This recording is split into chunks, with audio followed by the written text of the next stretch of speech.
দেখুন মাশাআল্লাহ মিষ্টির ভিতরটা একদম পারফেক্ট। দোকানের মিষ্টিকে হার মানাবে, মানে এতটা সুন্দর, এতটা সব খেতে কিন্তু দোকানের মিষ্টি থেকে অনেক বেশি মজা। দেখেন একটু কাছ থেকে দেখাই এইখান। আসসালামু আলাইকুম, কেমন আছেন আপনারা? আশা করি ভালো আছেন। আমি রুজিনা কুকিংয়ের ব্লগ থেকে আজকে তৈরি করে দেখাবো পাউরুটি দিয়ে গোলাপ জামুন মিষ্টি। তৈরি করে না খেলে বিশ্বাসই করবেন না যে পাউরুটি দিয়ে এত মজার গোলাপ জামুন মিষ্টি হয়।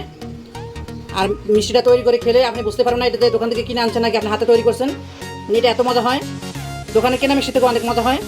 সেজন্য বলবো একবার হলো ঘরে তৈরি করে খাবেন এই গোলাপ জামুন মিষ্টিটা পাউরুটি দিয়ে। আর যাকেই তৈরি করে খাওয়াবেন সেই বারবার আপনার কাছে রেসিপি জানতে চাইবে, এতটাই মজার রেসিপি। এরকম মজার নিত্য নতুন রেসিপি দেখার জন্য আমার ইউটিউব চ্যানেলকে সাবস্ক্রাইব করে রুজিনা কুকিংয়ের বসের সাথেই থাকবেন। পাশে থাকা বেল আইকনটা ক্লিক করে রাখবেন যাতে করে নতুন নতুন ভিডিও আপলোড দেওয়ার সাথে সাথে আপনার কাছে পৌঁছে যায়। তো চলুন কথা না বাড়িয়ে মূল রেসিপি দেখে নিই। আজকের এই পাউরুটি দিয়ে গোলাপ জামুন মিষ্টিটা কীভাবে করে করা হলো না টেনে পুরো ভিডিও দেখবেন। আশা করি আজকের রেসিপি আপনাদের কাছে অনেক ভালো লাগবে। একটা মিষ্টি আমি একটু কেটে দেখাই আপনাদেরকে। দেখেন একদম যেভাবে কেটে যাচ্ছে, এতটা সফট।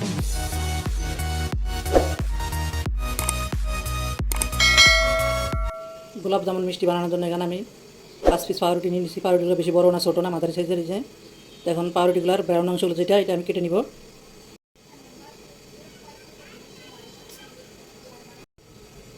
এই যে কেটে নিলাম। এখন আসেন পরের স্টেপে চলে যাই। চুলে একটা প্যান দিয়ে দিচ্ছি, প্যানে দিয়ে দিবে 1 কাপ পানি, 1/4 কাপ গুঁড়া দুধ, হাফ চা চামচ এলাচির গুঁড়া। বল গুঁড়ে গেছে। এখন আমি এখানে পাউরুটিগুলো দিয়ে দিব। পাউরুটিগুলো ছিঁড়ে দেওয়ার প্রয়োজন নেই, এগুলো এমনিতেই গুলো যাবে। দিয়ে দিব 1 চামচ ঘি।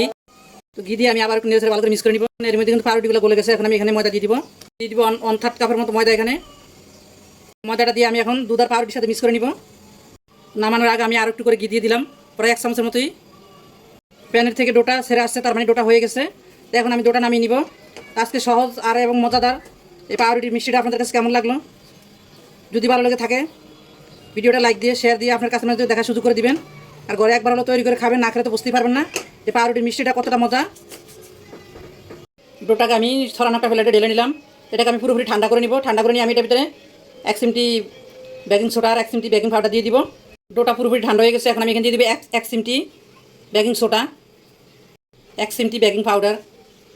1 চিমটি থেকে বেশি দিতে যাবেন না। 1 চিমটি থেকে বেশি দিতে গেলে তাহলে দেখা গেছে মিষ্টিগুলো ফেটে যাবে যখন তাহলে ভাজি করবেন। এখন আমি বেকিং সোডা আর বেকিং পাউডার ডোটার সাথে ভালো করে মিক্স করে নিব। মিক্স করে একবার সফট একটা ডো তৈরি করে আমি গোলাপ জামুন মিষ্টিগুলো তৈরি করে নিব। ডোটাকে ডলে আমি মধ্যে সফট একটা ডো তৈরি করে নিয়েছি। এখন এটাকে একটু লম্বা করে নিব। তো লম্বা করে আমি গোলাপ জামুনের শেপ দিয়ে মিষ্টিগুলো তৈরি করে নিব। তো ডোটা মতার সময় যদি দেখেন হাতে লেগে যায় কিংবা প্লেটে লেগে যায়, তো একটু ঘি আলতোভাবে একটু হালকা করে একটু ঘি লাগাই নেবেন হাতের ভিতরে অথবা প্লেটের ভিতরে। দেখবেন যে ডোটা এমনিতেই আলাদা হয়ে যাবে। তো এখন আমি মিষ্টিগুলো তৈরি করে নিব। হাতে একটু আমি ঘি লাগাই নিচ্ছি যাতে করে হাতে না লাগে সেজন্য। এই যে আমি এরকম এতটুকু লেচি কেটে নিচ্ছি। একদম বেশি বড় করবো না, আবার ছোটো করবো না, মানে মোটামুটি মিডিয়াম। এখন আমি গোল গোল করে এভাবে করে মিষ্টিগুলো তৈরি করে নিব। এই যে দেখেন এরকম গোল করে আমি শেপ করে নিব। তো সবগুলো মিষ্টি আমি এভাবে করে তৈরি করে নিব।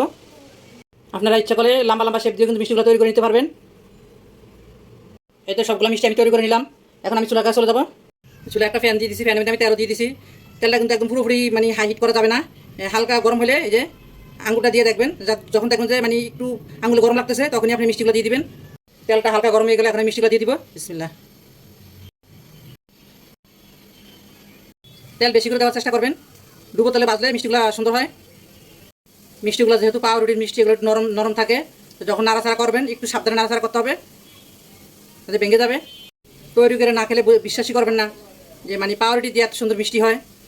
কি বলবো, দোকানের মিষ্টিতেও কিন্তু বেশি মজা হয় পাউরুটির মিষ্টি। আপনি খেলে বুঝতেই পারবেন না যে আসলে এটা দোকানের কিনা মিষ্টি নাকি আপনি নিজের হাতে তৈরি করছেন। মানে এটা এতটাই মজা হয়। তো একবার হলো ঘরে বানিয়ে খাবেন, আর খেয়ে কেমন হচ্ছে অবশ্যই কমেন্ট সেকশনে কমেন্ট করে জানাবেন।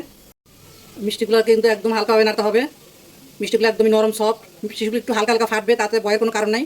এই ফাটা দিয়ে কিন্তু যখন শিরাটা করবো, শিরার ভিতরে দিব, তখন কিন্তু ফাটা দিয়ে শিরাটা ভিতরে ঢুকবে। এই তো মিষ্টিগুলো পরে হয়ে গেছে। আর একটু হালকা কালার করে আমি নামাই ফেলবো।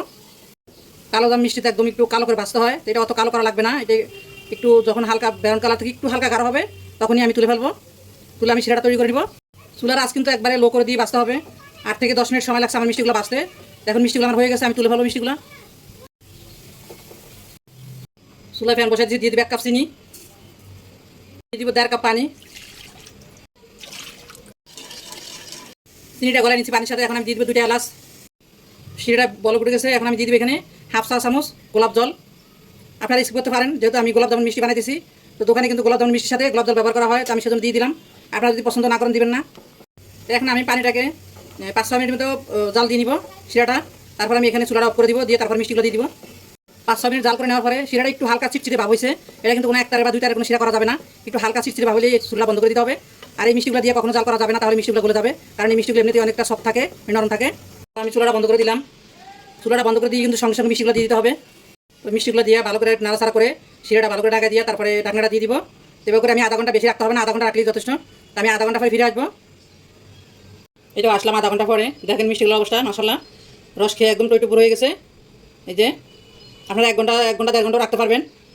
বেশি রাখতে গেলে আবার কিন্তু বেশি নরম হয়ে যাবে।